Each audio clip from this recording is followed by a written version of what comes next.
Good day guys, today magta-travel tayo para ma-test sa highway itong ating 2024 Ford Ranger Raptor. So itetest natin yung kanyang mga refinements, yung kanyang NVH, yung kanyang handling, at saka yung mga various tech features nito. And then isi-share ko sa inyo kung okay ba talaga siya o hindi. Maganda rin yung meron kang yung owner's perspective, hindi yung kasi na sinasabi lang ng iba. Now that I have this Raptor, matetest natin kung talagang maganda talaga ito. So isi-share ko sa inyo ang aking honest observations. Kung meron akong positive or negatives, isi-share ko din sa inyo para magkaroon kayo ng idea. Sa objective tayo, kung ano yung na-obserbahan ko, isi-share ko. Kasi alam nyo, sa sasakyan, hindi naman talaga perfect lahat. Palaging meron yung glitch na maliit. Kasi alam mo sa production, sa dami ng parts na ginagawa dito o kung nagko-compose nito, siguradong merong makakaroon ng issue, minor. Pero nasosolve naman yon. Ang importante, maganda yung relationship mo sa dealer at saka yung support nila nandoon. Unang-una, ang una kong napansin dito, yung refinement ng kanyang engine. Ang tahimik ng makina niyan. Actually, para siyang gasoline engine. Hindi nga ako makapaniwala na it's running. Kasi sanay ako sa diesel engine na clattery. Ito, very refined. And if you're driving this, sa labas, actually para siyang malaki. Pero pag nasa loob ka na, because of its features and easy handling, parang simple lang siyang i-drive. Ngayon, nandito tayo sa South Expressway. Magpapakabit tayo ng RFID. Sana bukas na sila kasi kahapon sarado sila eh. So check natin. Nagpakabit na tayo ng RFID dito sa headlight. I-check natin kung mare-recognize. Normally kasi pagka sa headlight, tsambahan eh. Katulad yan, hindi nabasa yung aking RFID. So, iaabot ko na yung card tuwing magpapasa ko. Okay, ngayon nandito tayo sa South Expressway. So, papunta tayo ng Alabang area para magkaroon tayo ng short ride para ma-share ko sa inyo yung unang impression ko.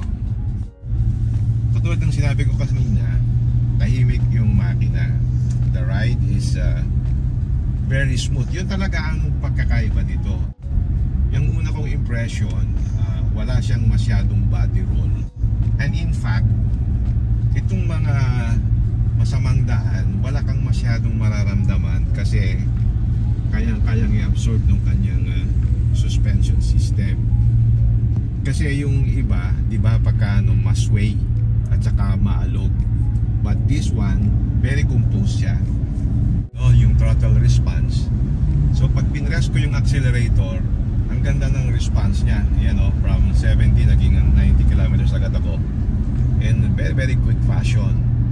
And then pag mag-brake ka, kumakagat ka agad yung brake. Hindi siya spongy. So maganda rin yung kanyang brake feel.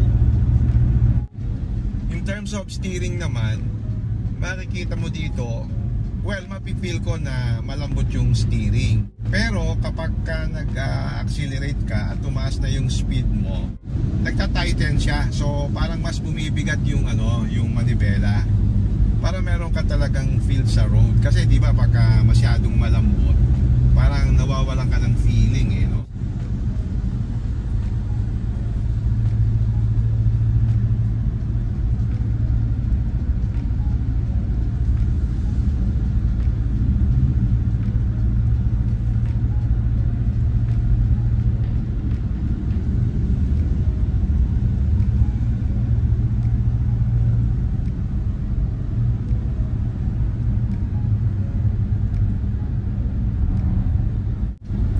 So comfort naman, totoo nga yung sinasabi ng marami na yung Ford talaga comfort ang advantage niya.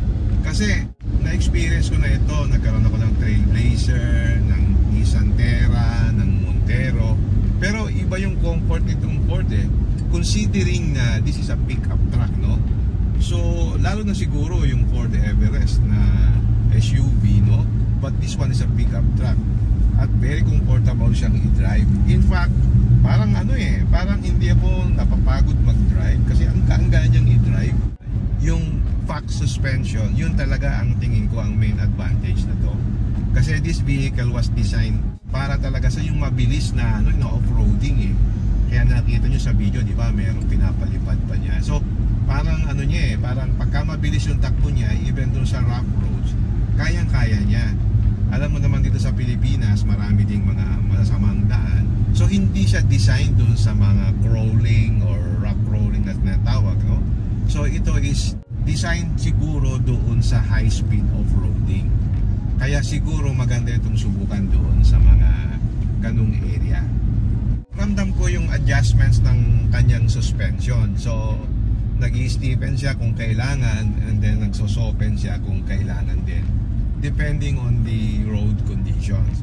So, kumbaga, yung shock absorber niya, hindi yung, I would say, na static yung response, ano? So, dynamic siya in technical term. So, ngayon, nagka-drive ako dito, tingnan natin din, meron kasi ditong mga imperfection sa daan. Okay, tingnan natin dito, meron ditong mga areas na hindi perfect yung daan, no? So, katulad nito, yan. Yun, no? Kung sa ibang sasakyan yun, ramdam na ramdam mo yung alog at sway. Dito talagang composed siya. Especially sa high-speed driving.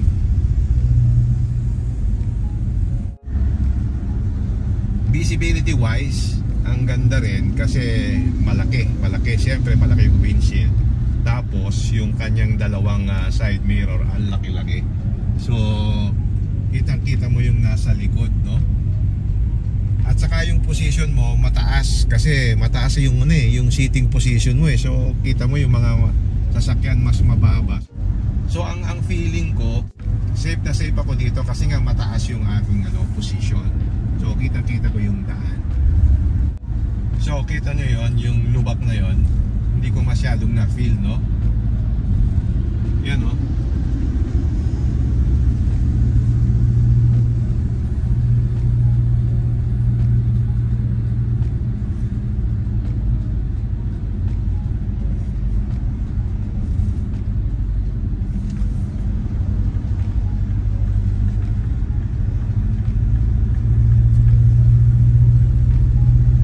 Natin sandali itong adaptive cruise control. Pag pinindot ko siya, lalabas doon yung kanyang adaptive cruise control, ano?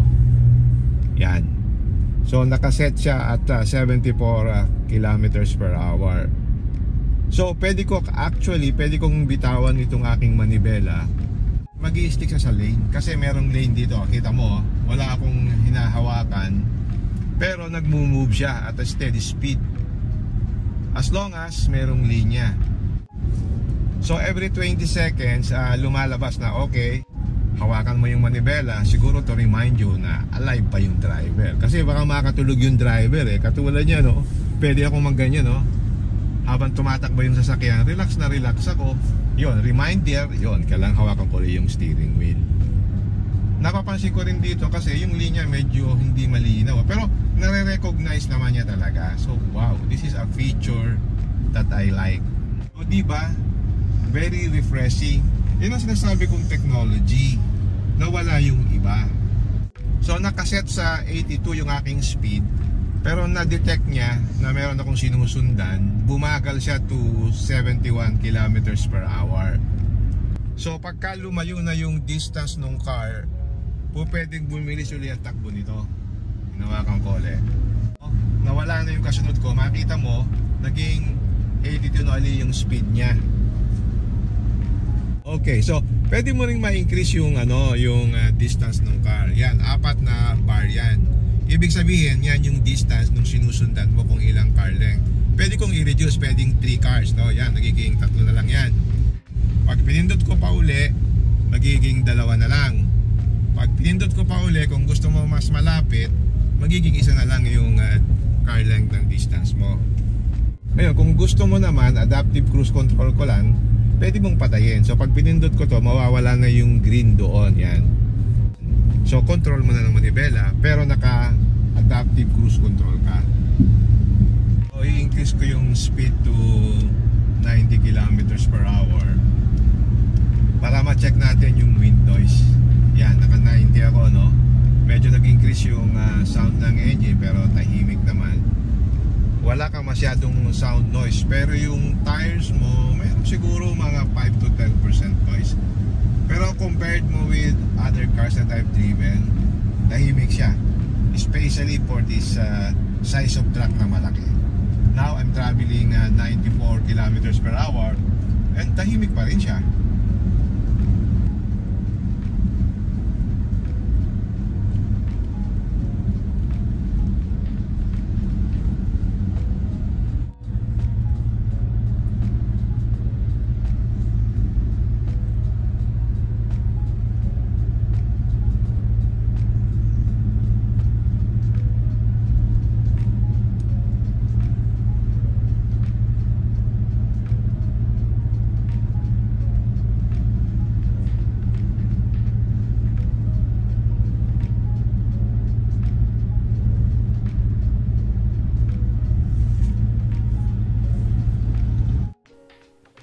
Okay, nandito na tayo sa Calamba. Nag-exit tayo dito sa Calamba. Mag-U-turn ako para bumalik na uli ako puntang Manila. Now, I'm back dito sa South Luzon Expressway. I'm now traveling at 40. I'm going back to Manila. So, ngayon medyo matraffic na. So, susubukan natin yung adaptive cruise control kung maggagana siya sa ganitong traffic condition. Actually, gumagana yung adaptive cruise control kapag ka mabagal yung takbo. So, nagpepreno siya kapag ka mabagal yung nasa harap mo para hindi ka bumangga. So, okay na okay siya. Ayan, nandito naman ngayon tayo sa Skyway. Sinubukan uli natin yung adaptive cruise control with lane centering assist. Yan, even without holding the manibela, okay siya. Basta meron siyang line na sinusundan. Okay na okay to kung hindi masyadong matraffic. An example, yung puntang T-Flex, nakakainit, di ba? Ang haba nun. So, pwede mong gamitin to. And then ngayon, na-encounter natin yung heavy traffic. Nakita nyo, ang sinet up kong speed is 87 kilometers per hour. Pero ngayon nasa 9 siya. So, automatic siyang nako-crawl at that speed. In the coming vlogs, I'll make a full review of this vehicle to show every features, both positive and negative.